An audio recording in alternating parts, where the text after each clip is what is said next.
그런데 송 기자, 이렇게 네. 스토킹을 이어가다가 가족 등을 대상으로 이제 범행을 한 사건 처음이 아니잖아요. 예전에도 많이 있었어요. 네네. 올해 3월 사건 기억하시는 분들 많이 있을 텐데요. 이런 스토킹이 살인까지 이어진 사건이었습니다. 김태현 세모녀 살인 사건이라고 부르기도 하고, 김태현은 그 서울 노원구였는데요. 네, 노원구에서 세 모녀를 살해했었는데요. 퀵서비스 배달원을 가장해서 침입을 했었고요.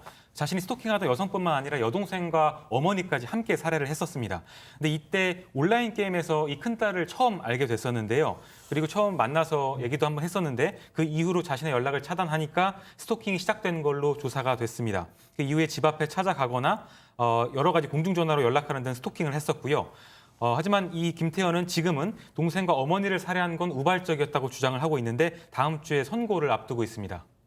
네, 앞서 결심 공판에서 검찰이 김태현에게 사형을 구형했는데 다음 주에 있는 1심 선고에서는 어떤 결과가 나올지 좀 지켜봐야 할 것 같습니다. 그런데 이 교수님은 스토킹 처벌법 이제 곧 시행되잖아요. 네. 이렇게 시행이 되기 앞서 어떻게 앞으로 전망하십니까? 그러니까 일단 21일부터 시행입니다. 그래서 만약에 이번 사건 같은 사건이 있을 때 지금 계속 지속적으로 이상한 욕설을 하면서 뭐 켜기만 하면 계속 쫓아다니면서 만나달라고까지 이제 휴대폰으로 메시지를 보내고 뭐 차단해도 계속 가족에 접근을 하고 만약에 이런 경우에는 21일 이후부터는 무조건 신고하시라. 그러면은 이제 지속적으로 이런 스토킹을 하는 경우에는 3년 이하의 징역 또는 3천만 원 이하의 벌금을 줄 수 있어서요.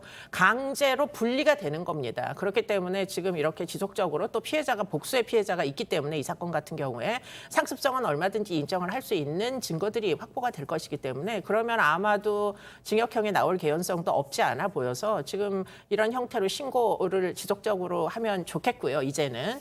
그리고는 피해자 접근 금지 명령을 받을 수가 있습니다. 그렇기 때문에 100m 이내로 접근하는 경우 또는 피해자의 가족들에게 접근하는 경우 지금 이제 처벌을 할 수 있도록 좀 더 이제 이 접근 금지 명령을 당사자 말고 가족에게까지 조금 더 널리 적용을 할 수 있으면 가족들의 안전도 도모할 수 있을 것이다. 이런 생각이 듭니다. 네.